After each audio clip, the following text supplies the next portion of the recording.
본을 세워야 할 지상시대. 본 말씀은 1971년 10월 17일 전 본부교에서 나려주신 참 아버님 말씀입니다. 오늘은 본을 세워야 할 지상시대, 이런 내용을 가지고 잠깐 말씀해 보겠습니다. 종교인이 추구하는 것. 이 땅 위에 살고 있는 사람들 가운데 욕망을 갖고 있지 않는 사람은 없습니다. 어느 누구든지 오늘보다도 내일이 더 좋기를 바라는 것입니다. 현재 살고 있는 환경보다도 내일 살아갈 환경이 더 좋기를 바라는 것입니다. 다시 말하면 점진적인 행복의 무대를 바라는 것이 인간의 욕망인 것을 알고 있습니다. 이것은 남녀노유를 막론하고 혹은 동서를 초월하여 바라고 있는 것입니다. 과거에도 그렇게 바라왔고 지금도 그렇게 바라고 있고 미래에도 그러한 입장을 벗어날 수 없는 것입니다. 이렇게 보게 될 때 지상에 살고 있는 인간이 그러함과 마찬가지로 영계에 가 있는 수많은 영인들도 그러할 것입니다. 다시 말하여 인간이 그러한 입장에 서 있고 그 인간을 지은 절대자가 있다면 그 절대자 또한 그러하지 않을 수 없다는 것은 두말할 필요도 없는 것입니다. 우리가 욕망을 중심 삼고 오늘보다도 내일이 더 좋기를 바라는데 그 대상이 무엇이냐 하는 문제를 생각해 볼 때 우리 인간 세계에서는 우선 물질을 그 대상으로 하고 있습니다. 더욱이 황금 만능 시대를 부르짖는 현 시대에 있어서는 돈이라는 것을 얼마나 귀하게 여기는지, 돈만 가지면 인간의 생사집권도 좌우할 수 있다는 시대에 놓여 있는 것입니다. 이와 같이 우리가 좋아하는 첫 번째 대상을 꼽는다면 물질을 들 수 있는 것입니다. 그 다음에 사람들은 권력을 바라고 있습니다. 권력은 자기의 권익을 취하기 위해 필요로 하는 것입니다. 인간이 보다 높을 수 있는 가치를 추구하는 입장에 서기 위해서 바라는 것이 권력이라는 것입니다.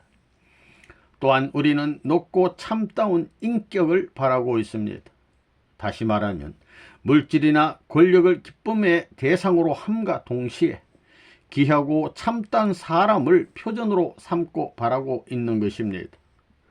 그러나 신앙길을 가는 사람들은 인간보다도 더 높을 수 있는 어떤 절대자가 있다면 그 절대자를 기쁨의 대상으로 하는 것입니다. 이 길을 모색해 나오는 것이 종교의 길이라는 것을 우리는 잘 알고 있습니다. 이러한 인간적인 입장을 총합해 보면 종교를 모르는 사람들은 물질, 돈을 기쁨의 상대로 하고 있고 사람을 기쁨의 상대로 하고 있습니다. 반면에 종교를 믿는 사람은 물론 물질에 대해서도 그러하고 사람에 대해서도 그러하겠지만 그것보다도 하늘을 더 귀하게 여기려고 하는 것입니다. 하늘을 더 선의 대상으로 가치의 중심으로 세우고자 하는 무리가 종교인이라는 것입니다. 우리가 여기서 세상 사람들과 종교인들을 비교해 볼 때 그 차이는 무엇이냐? 세상 사람들은 자기 나름의 한계선을 중심 삼고 그것을 최고 선의 표준으로 혹은 소망과 욕망의 표준으로 하고 있지만 종교인은 여기에서 한 단계를 넘어서서 하늘을 표준하고 있다는 것입니다. 세상 사람들은 사람까지가 한계점이지만 종교인들은 사람의 단계를 넘어서는 것입니다. 돈을 필요로 하고 사람을 필요로 하기도 하지만 그것을 기점으로 삼는 것이 아니라 그것을 넘어서 가지고 하늘을 기점으로 삼자는 것입니다. 이것이 세상 사람과 종교인의 다른 점입니다. 종교인은 물질 세계에 살고 있고 땅 위의 인간들과도 관계를 맺고 살고 있지만 여기에 있는 것을 선의 대상으로 하는 것이 아니라 이것을 넘어서 가지고 하늘이라는 우리와는 관계 맺을 수 없을 것 같은 기준을 표준으로 하고 출발함과 동시에 거기에서 새로운 대상의 인연을 찾아 허덕이는 것입니다. 이러한 무리가 종교인이라는 것을 우리는 잘 알고 있습니다. 세상 사람들은 자기 가족을 위해서 혹은 자기가 사랑하는 사람을 위해서 물건을 찾으려고 허덕입니다. 또 보다 참될 수 있는 사람을 그리워하고 있습니다. 보다 참다한 사람끼리 인연되어지고 묶여질 수 있는 사연을 중심 삼고 자랑하고자 하는 것입니다. 이것이 일반 사람들이 생애 노정에서 추구하는 욕망의 귀결점입니다. 그렇지만 신앙자들이 가는 길은 그런 한계점을 중심 삼은 것이 아닙니다. 이것을 넘어서야 되는 것입니다. 우리가 필요로 하는 물질적 요건을 제일 조건으로 세워가지고 그 요건이 기반의 조건으로 남아져 가지고 하나님과 인연을 맺을 수 있느냐? 그럴 수 있으면 좋겠지만 그럴 수 있는 내용이 되지 못하게 될 때 우리는 물질적인 요건을 끊어버려야 됩니다. 넘어서야 된다는 것입니다. 더 나아가 세상 사람들이 종교인들이 가는 길 앞에 필연적인 기반 혹은 필연적인 요건으로서 인연되어진 것을 그냥 그대로 살려나갈 수 있으면 좋겠지만 인간을 중심 삼은 인연에서 벗어나야 할 것이 종교의 길이라 하게 될 때는 이것을 벗어나야 되는 것입니다. 모든 것을 부정하라. 세상 사람들이 필요로 하는 것은 물질이나 권력이나 사람입니다. 종교인들도 그런 것이 중심으로 되어 있는 세상에 살고 있음에 틀림없는데도 불구하고 이 환경에 있어서 새로운 도약의 희망을 가지고 출발할 수 있는 터전이 될 수 없다고 할 때는 어떻게 해야 될 것이냐? 버려야 됩니다. 버리는 데는 내가 부정해야 되느냐? 저쪽에서 나를 부정해야 되느냐 했을 때 저쪽에서 부정하면 모르거니와 그렇지 않을 때는 내가 부정해야 되는 것입니다. 여기에 고충이 있는 것입니다. 그렇기 때문에 성경에 보면 예수님이 너희가 하나님과 재물을 겸하여 섬기지 못하느니라. 사람의 원수가 자기 집안 식구이니라. 내가 세상에 화평을 주러 온 줄로 생각지 말라. 화평이 아니요 금을 주러 왔노라. 무릇 자기 목숨을 보호하고자 하는 자는 잃을 것이요 잃는 자는 살리리라고 말했던 것입니다. 이것은 전부 역설적인 논리입니다. 우리는 수능의 여건을 우리 환경권 내 절대로 긍정할 수 없는 입장에 서 있다는 것을 이러한 가르침을 통해서 엿볼 수 있는 것입니다. 내 집안 식구가 원수라고 하였으니 그는 세상 사람 가운데 가장 불쌍한 사람일 것입니다. 물질은 사망의 동기가 된다고 가르쳐 주었으니 사망의 그늘을 대하는 입장에 서야 하는 종교인의 입장은 물질 앞에서는 비참한 입장이 아니겠습니까? 끊을 수 없고 떠날 수 없는 환경을 끊고 떠나야 된다는 것이 얼마나 비참한 것입니까? 그러나 비참한 것을 느끼면 느낄수록 그 비참함이 나를 파탄시키는 것이 아니라 오히려 나를 해방시키는 동기가 될 수 있다면 우리는 단호히 그 길을 취하여 가야 되는 것입니다. 하나님의 욕망이 있다면 하나님도 역시 사람을 바라고 만물을 바랄 것이 아닙니까? 사람을 필요로 하게 될 때는 사람에게 필요한 물질도 필요해야 할 입장인데도 불구하고 하늘이 사람에게 이것을 거부하라는 조건을 제시한 원인이 어디에 있느냐? 인연은 되어 있고 상관은 되어 있지만 그 인연되고 상관된 것을 다시 돌이켜 새로운 차원에서 관계를 맺고자 하는 어떠한 내적인 욕망과 염원이 하나님에게 있기 때문에 하나님께서 우리 앞에 제시하는 그 욕망의 길을 설정하기 위해서 부정적 요인을 제시하는 것입니다. 이것은 자연적인 결과인 것입니다. 그래서 성경에 죽고자 하는 자는 살고 살고자 하는 자는 죽는다 하는 말이 있는 것입니다. 이것은 어떤 내용을 남겨두고 부정하라는 말이 아니라 절대 부정하라는 말입니다.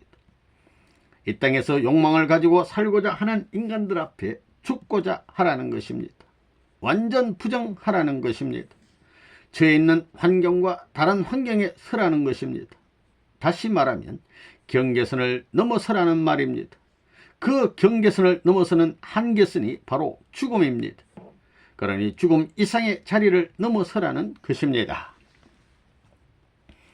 자진해서 죽음의 자리를 찾아가라. 그렇지만 살 수 있는 길을 찾아가야 할 것이 인생길인데도 불구하고 죽음의 길을 찾아가라고 하면 갈 사람이 있겠습니까? 여러분의 일생을 두고 생각해 보십시오.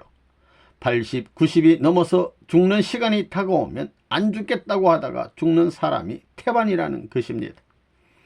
그런데도 자원해서 그 자리를 찾아 나가야 된다는 것입니다. 그리고 그 자리에 희망을 가지고 나갈 것이냐, 절망을 가지고 나갈 것이냐 할 때 대다수의 사람들은 절망을 갖고 가는 길인데도 불구하고 희망을 갖고 가야 된다는 것입니다. 하나님은 왜 이러한 조건을 제시하시느냐? 그것은 이 세계가 우리가 살고 있는 인간상과 우리가 바라는 욕망권과는 상응적이 되지 못하고 상극적인 입장에 있기 때문입니다. 하나님과 인간과의 관계에 있어서 하나님이 소망하는 기점, 기조 혹은 출발점이 어디냐고 했을 때 이 세상권 내에서부터 출발하고 싶지 않다는 것입니다. 인간의 욕망권이 아닙니다. 인간의 욕망과 더불어 이래도 좋고 저래도 좋다는 것이 아닙니다. 깨끗이 청산한 데서부터 출발하자는 말입니다. 사람을 대하는 관계에 있어서 깨끗이 청산 지은 데서부터 출발하자는 말입니다. 그것이 하나님께서 인간 앞에 제시한 참던 신앙의 전통적인 길이 되는 것입니다. 다시 말하면 거기에서 본이 되는 하나의 원칙적 기준을 설정하자는 말입니다. 이렇게 볼 때 여러분이 눈으로 보고 귀로 듣고 입으로 말하고 웃고 좋다고 하는 이것이 문제입니다. 왜 신앙길에서는 낫고자 하고 죽고자 해야 하는가? 그렇기 때문에 신앙길에서는 자기를 높이라는 것을 가르쳐 주지 않습니다. 높고자 하는 자는 낮아지고 낮고자 하는 자는 높아진다고 했습니다. 신앙길을 가는 사람들은 대개 죽으려고 했던 사람들입니다. 세상에서 희망 가운데 살다가 신앙길에 들어온 사람은 거의 없습니다. 절망한 사람들이나 인간 세계에 나고자와 같은 사람들이 찾아 들어오는 곳이 신앙길입니다. 그렇기 때문에 신앙길에서 높고자 하는 자는 제일 미혹한 사람입니다. 신앙길을 가면서 높겠다고 허덕이는 사람은 이 세상의 어떤 악한 사람보다도 더 악한 사람입니다. 그러면 왜 높고자 하면 낮아지고 낮고자 하면 높아지느냐? 이것은 경계선이 있다는 말입니다. 38선과 같은 경계선이 있다는 것을 말하는 것입니다. 우리나라와 원수의 나라 사이에는 경계선이 있습니다. 여기에는 생사의 결전이 계속되고 있는 것입니다. 38선은 치열한 전투와 교전이 계속되고 있는 곳입니다. 만일 이쪽 편의 사람이 드나드는 날에는 죽지 않으면 이용의 제물이 되는 것입니다. 이렇게 살 때 이렇게 될 때에 살려고 했을 때 그는 그 나라의 역적이 되는 것입니다. 원수 앞에 잡혀갔을 때 살려고 하는 마음을 가지면 원수에게 자기 나라의 모든 비밀을 넘겨주어야 된다는 것입니다. 그럴 바에는 죽어야 됩니다. 죽겠다고 해서 맞게 되면 때리기는 원수가 때리지만 잘못 때릴 때에는 우리가 원수를 칠 수 있는 것입니다. 우리가 칠 때는 몇백 배 가중해서 칠 수 있습니다. 이렇게 보면 죽음으로 말미암아 망하는 것이 아니라 원수들이 그 한 사람을 잘못 침으로 말미암아 그 몇천 배를 가중해서 우리가 원수들을 쳐버릴 수 있다는 것입니다. 그렇다면 그것이 가당한 말입니다. 이렇게 볼 때 38선이 있다는 것입니다. 그런데 그 사망의 38선은 한 곳에만 있는 것이 아닙니다. 우리가 일생 동안 사는 순간순간 나날 매해 가운데 이것이 고질같이 붙어 있다고 할 때는 어떻게 할 겁니까? 내가 그렇고 아내가 그렇고 자식이 그렇고 부모가 그렇고 사랑하는 나라가 그렇고 인류가 그렇다는 것을 알게 될 때 어떻게 할 거예요? 포기해 버릴 것이냐? 그럴 수 없습니다. 억천만년이 걸리더라도 그것을 넘어야 되는 것입니다. 알고 보면 그 38선은 일정한 구간에 설정되어 있는 그런 38선이 아닙니다. 여러분이 오간을 통해 느끼는 그 감각을 통해서 전부 엇갈리는 것입니다. 자신의 골수와 더불어 자신의 감정과 더불어 격동하고 있는 것입니다. 이러한 여러분인 것을 생각할 때 살겠다고 하는 사람은 어리석은 사람입니다. 종교를 가지고 그 나라 국민이라는 의식을 가진 사람이 그런 생각을 한다면 그는 정상적인 사람이 아니라는 결론이 나옵니다. 이것을 똑똑히 안 사람이 있다면 살고자 해도 산다고 할 수 없을 것입니다. 살고자 하는 사람은 죽는 것이요 죽고자 하는 사람만이 사는 것입니다. 그때는 죽는 것이 그 나라의 칭이 되는 것입니다. 왜?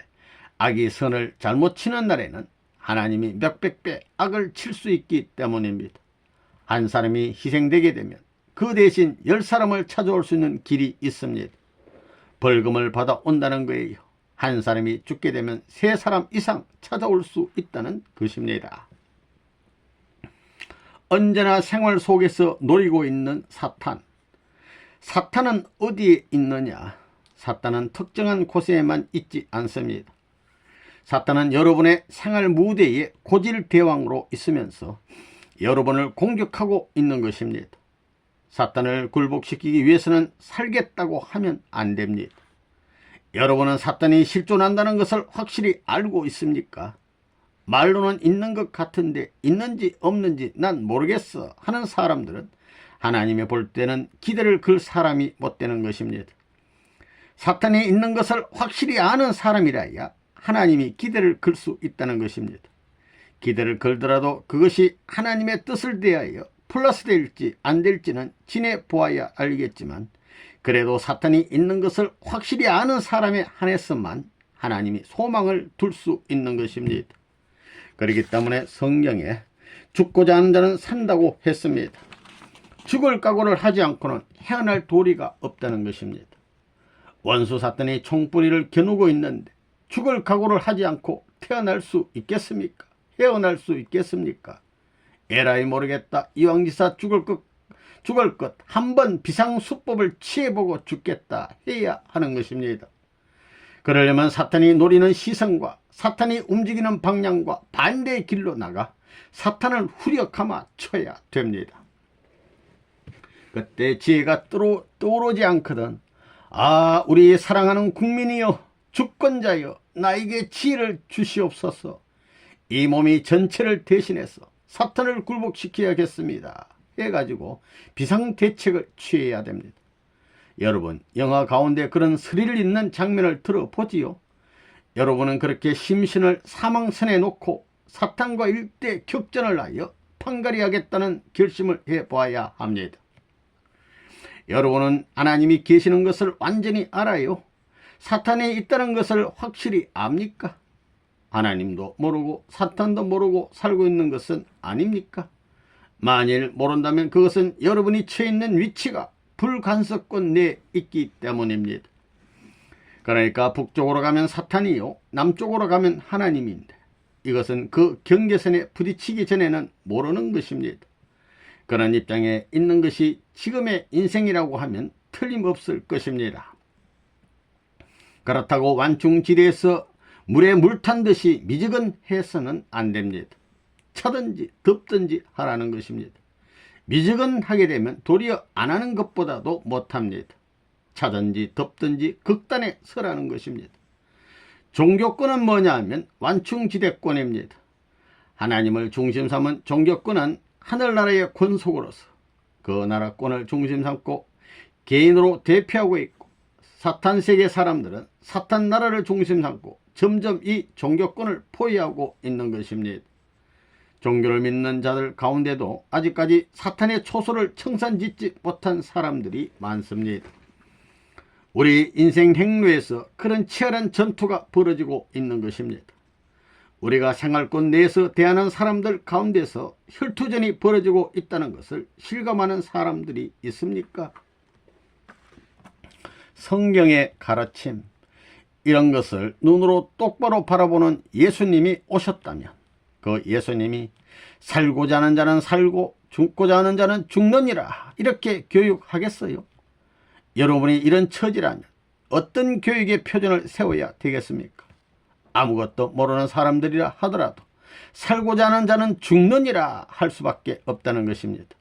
그 다음에 너 집안 식구가 제일 가까우니라가 아니라 너 집안 식구가 원수니라 라고 교육할 수밖에 없습니다. 선생이 지금까지 얘기한 것 중에 다른 것은 다 잊어버려도 38선이 있다는 것만은 잊어버리기 말기를 바랍니다. 사망의 지옥인 38선이 있다는 것입니다. 그런 관점에서 성경을 봐야 되는 것입니다. 그러니까 성경에서 가르치는 것은 사망권 내에 있는 이 세계의 것을 차지하기 위한 가르침이 아니라 새로운 나라에 입국할 수 있는 합격자로 만들고 국민으로 만들기 위한 가르침입니다. 그 가르침은 고마운 가르침입니다. 그래, 여러분은 지금까지 그걸 고맙게 생각했어요? 예수는 민족 반역자로 몰리고 쫓기다가 죽었습니다. 그 사회에서 가정 파탄분자요, 사회 소란분자요, 국가 광란 분자로 취급받아 십자가에 못 박혀 죽은 것입니다. 그럼 패자라면 패자의 대표자가 어떻게 세계를 지배할 수 있는 문화권을 형성하게 됐느냐 이겁니다. 예수가 죽어가지고 무슨 홍길동 같은 노름을 해서 그렇게 된 것이 아닙니다. 예수를 죽이는 자리에 내세운 데에는 그 배후에 절대적인 힘이 개재되었다는 것입니다. 이것은 우리가 그 결과를 타진해 볼 때 부정할 수 없는 사실입니다. 왜 이런 분이 성인이 될 수 있었느냐? 예수가 죽을 때 성인이라는 팻말을 받고 죽었습니까? 유대인의 왕이다, 민족의 반역자다 해가지고 공산당식으로 말하면 반동분자로 몰려 죽은 것입니다. 예수가 그렇게 죽었지만 죽은 경계선이 어디냐? 즉 어떤 자리에서 죽었느냐 하면 하나님을 대표하고 하늘의 절개와 충절을 대표한 자리에서 죽었기 때문에 하나님은 그가 죽은 가치를 전통으로 남기고 그의 사상을 사상적 기조로 세워야 되는 것입니다. 하나님이 살아 계시다면 그렇게 해야 된다는 거예요. 그래야 그 나라의 국민성과 전통이 서는 것이요, 하늘나라의 새로운 출발의 기운이 마련되기 때문입니다. 그 터전이 남아진 것이 오늘날 기독교 문화권입니다. 이것이 당연한 말입니다. 여러분이 누구를 만나게 될 때 만나는 그 자리는 38선을 중심 삼고 그 상대방과 교전하는 자리인 것입니다. 따라서 내가 그에게 사로잡히느냐, 내가 그를 사로잡느냐, 악의 침범을 받느냐, 선의 영향을 끼치느냐 하는 그런 관점에서 만사를 해결해야 하는 것입니다. 내가 더럽힘을 받아서는 안 되겠다는 것입니다. 그런 심각한 자리입니다. 사탄 세계에서 살려면 자기 몸 하나 보호하는 데 얼마나 힘이 드느냐 하면 나라를 통치하는 것보다도 더 힘이 듭니다. 사탄 나라를 통치하는 것보다도 더 힘들다는 거예요. 이 길이 그렇게 힘든 길이라는 것입니다. 경계선이 있다는 것을 확실히 알아야 성경이 풀립니다. 그래가지고 성경을 보라는 것입니다. 그러니 희생하는 자리를 찾아가면 하늘에게 손해나는 것이 아니라 이익이 되는 것입니다. 이런 관점에서 여러분이 성경을 보아야 합니다. 하나님이 인간 세상에 인연을 맺기 위해서는 반드시 인간 앞에 모순된 조건을 제시하지 않을 수 없다는 것입니다. 그 제시 조건을 갖고 나오지 않고는 인간이 살 수 있는 인연을 맺을 도리가 없는 것입니다. 다른 방법이 없습니다.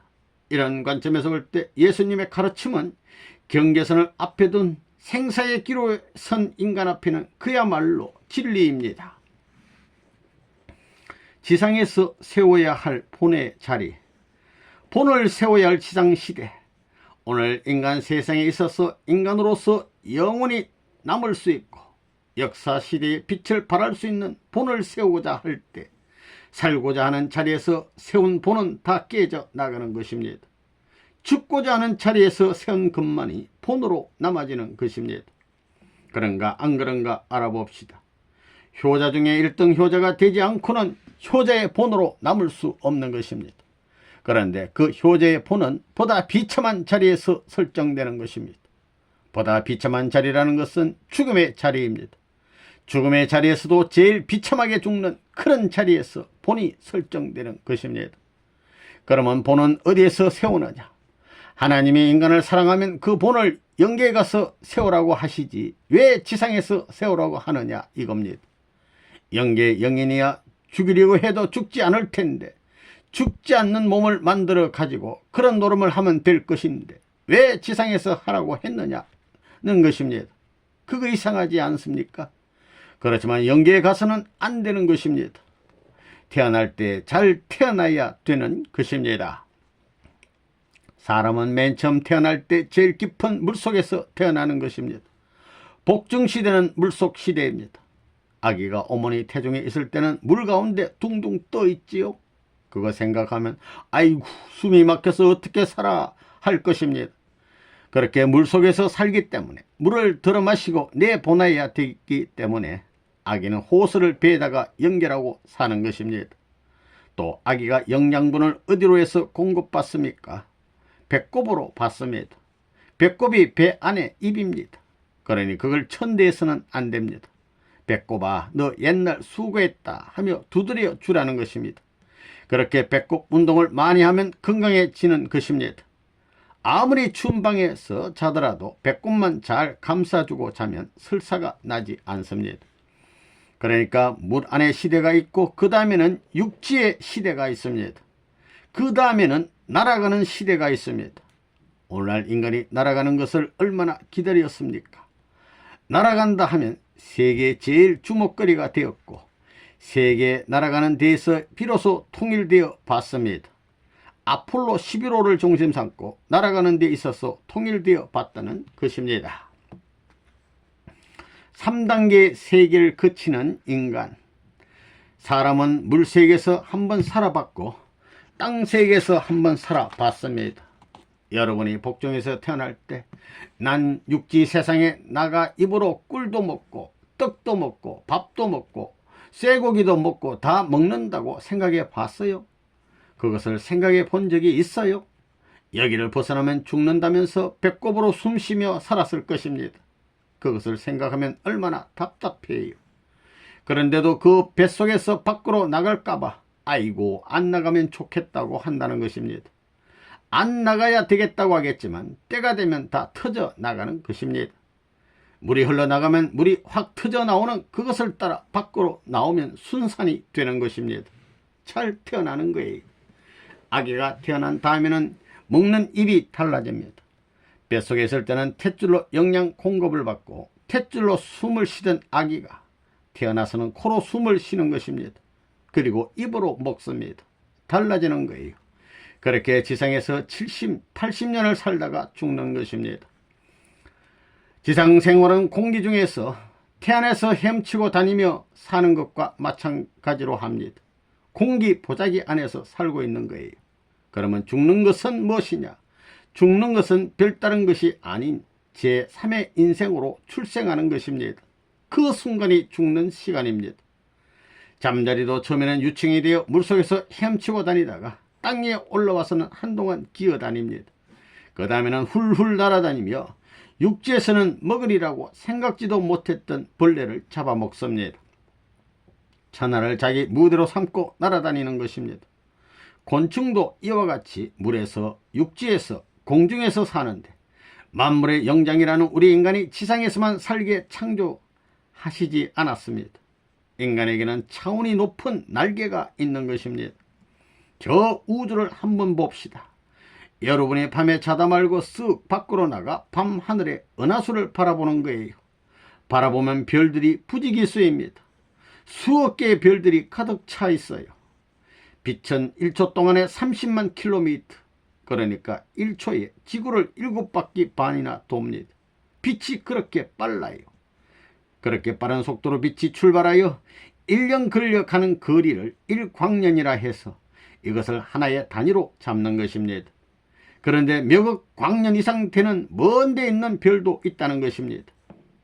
그 별에서 빛이 출발한 지가 몇억 년이 넘었지만 아직까지도 지구에 도달하지 못한 그런 먼 거리에 있는 별도 있다는 거예요. 그처럼 광대무변한 수억의 별들이 있습니다. 이 지구 같은 것은 먼지에 불과할 정도예요. 그럴 것 아닙니까? 저 별날에는 어떤 것들이 있겠습니까? 다이아몬드 별이 있겠어요? 없겠어요? 전지전능하신 하나님이 우주를 지었다면 그 어떤 곳에 다이아몬드의 표본이 되는 별이 하나쯤 있을 것입니다. 순 다이아몬드 별, 그거 생각할 수 있는 문제입니다. 또한 순금의 별도 있을 것이요. 비치별도 있을 것입니다. 보석이라는 이름을 띈 것은 다 있을 것입니다. 하나님이 아는 보석은 얼마나 많겠습니까? 인간 세상에서 보지 못한 보석별이 수두룩하게 우주에 박혀 있을 것입니다. 만물은 하나님이 인간을 위해 지어 주신 것, 그러면 그것을 다 무엇하리고 그러게 만들어 놓았겠습니까? 하나님을 위해 만들어 놓지 않았다는 것입니다. 만일에 사람을 위해 만들어 놓았다면 어떻게 했어요? 사람 팔자 고치는 거예요.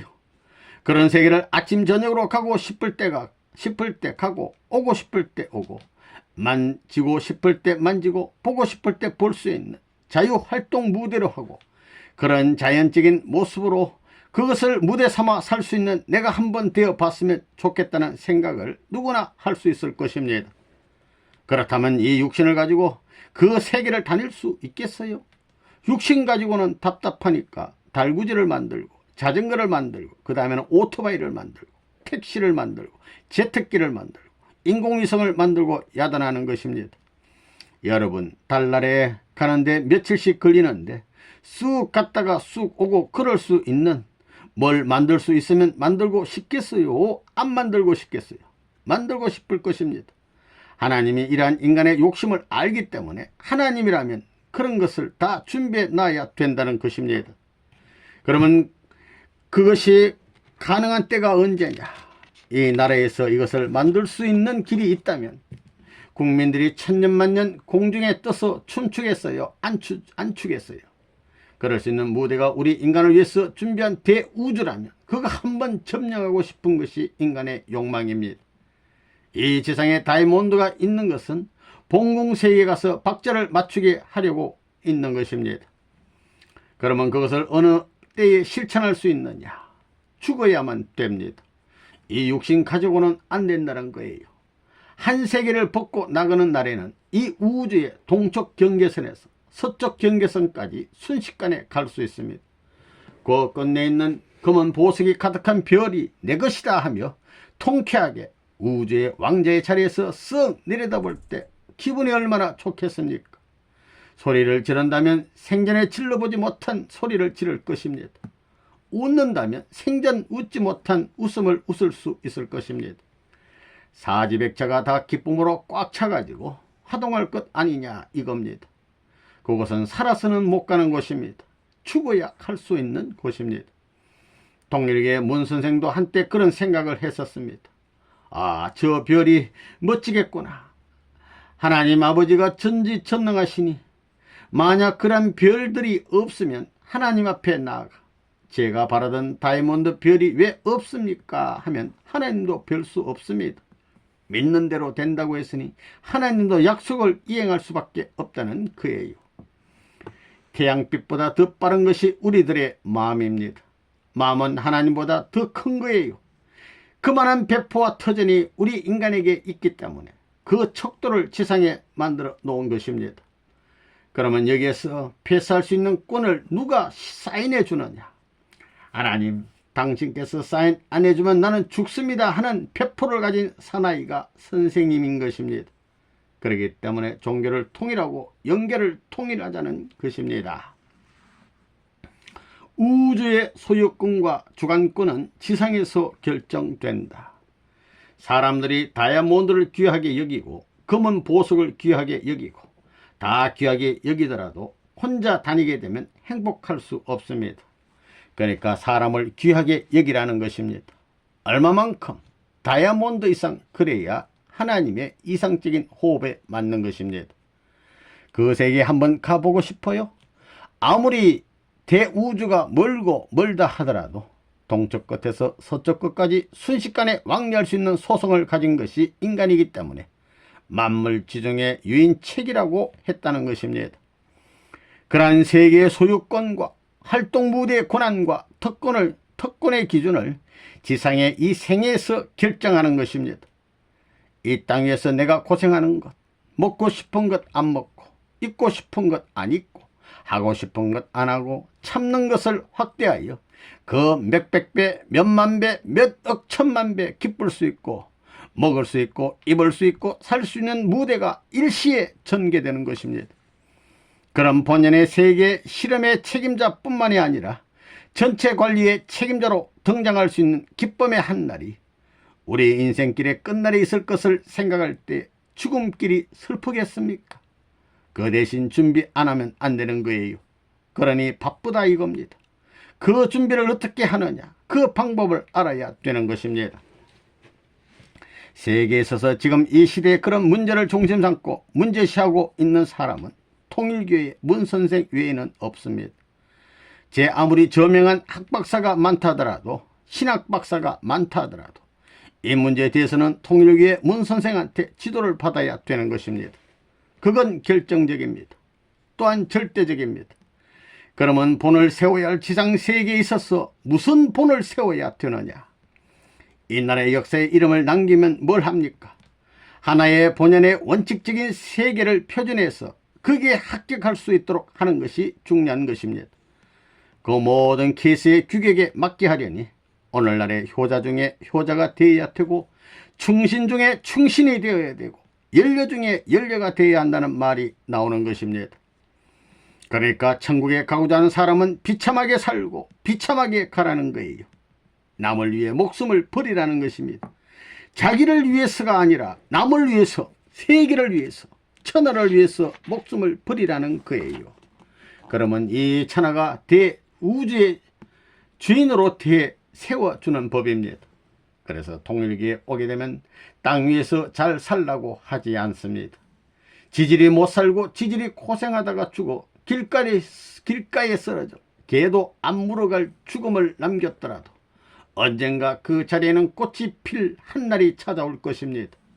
그래야 결국 거기에는 모든 거룩한 사람들이 모여들어 가지고 도성을 만들 것입니다.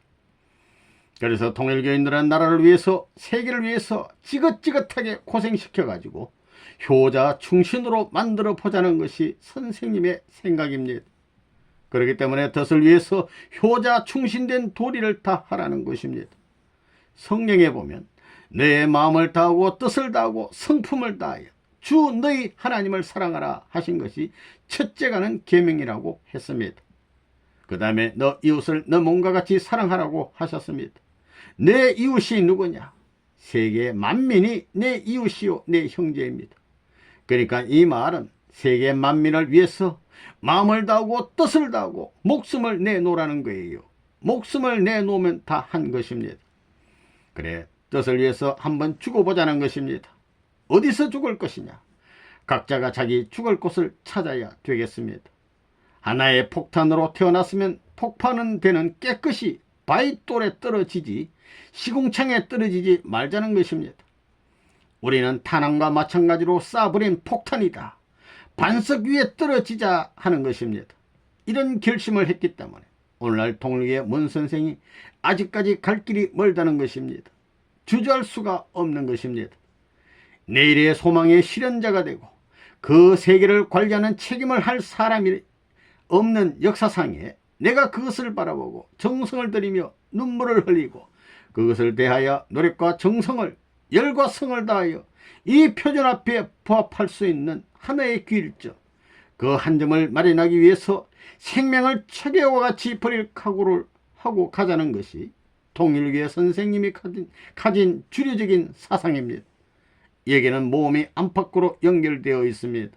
또한 무자비한 혈투전을 전개해야 할 마당을 거쳐가야 하는 것입니다. 생명을 다해서 하고도 죽지 않아 나머지는 터전이 되거든 이것은 인류 역사의 본이 될 것이요 만민의 행복의 기조가 될 것입니다. 온 천하가 그것을 화동의 기점으로 하여 대운동을 전개할 수 있는 축이 될 수 있는 자리에서 하나님을 움직여내고 인류의 소망의 터전을 몽땅 결속시킬 수 있는 자리에 서서 내가 동하면 동할 수 있고 내가 정하면 정할 수 있는 우주사적인 책임감을 느끼면서 사는 사나이라면 결코 쫄장부가 아니지 않느냐 이겁니다. 그래가지고 가기 싫어하는 길로 때려 모으는 겁니다. 자기를 위해서 태어났다고 생각하는데도 불구하고 남을 위해서 죽으라니 가고 싶을 사람 어디 있겠느냐 이겁니다. 그래서 때려 모으는 것입니다. 이 길이 개인을 지나서 가정을 지나고 종족을 지나고 민족을 지나고 국가를 지나고 나면 깃발을 들고 천하의 새로운 나라를 차지하겠다고 할 수 있는 그런 시대권까지 우리는 가는 것입니다. 하나님은 그것을 준비하기 위해서 예수를 보내기 위해 4000년 동안 준비하여 이스라엘 민족을 선민으로 만들어 유대교를 세워 나왔는데 그 길이 막혀버렸기 때문에 섭리가 연장되어 오늘 이 기독교를 중심 삼고 이 노름을 재판하여 나오는 것입니다. 여기에서 실질적인 결정은 통일교회가 해야 되기 때문에 통일교회는 보통 교회가 아닙니다. 우리가 세워야 할 본의 길, 여러분이 이 엄청난 우주를 주관할 수 있는 본의 기준을 이 짧은 지상생의 노정에서 세울 수 있다는 것입니다. 그러면 그것을 어느 때 세울 것이냐? 선생님도 그런 심각한 생활을 지금도 하고 있고 남은 여생이 다 할 때까지 할 것입니다.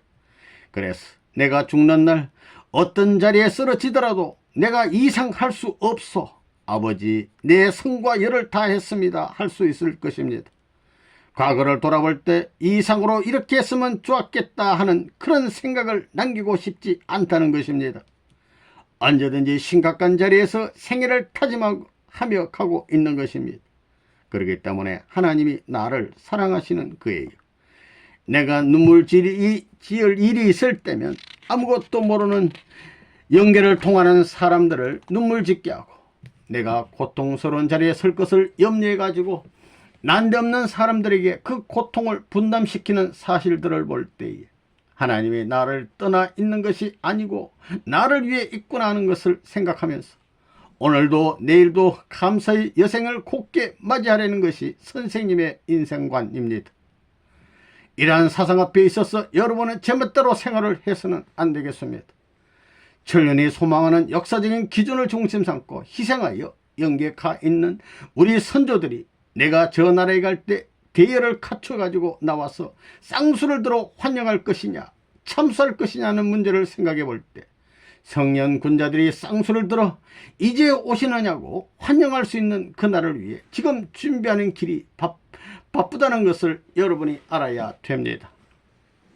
여러분들도 선생님과 마찬가지로 이 땅 위에서 그런 엄청난 우주적인 기반을 닦아야 할 것을 알고 남은 여생을 참으로 가치 있게 보내야 되겠습니다.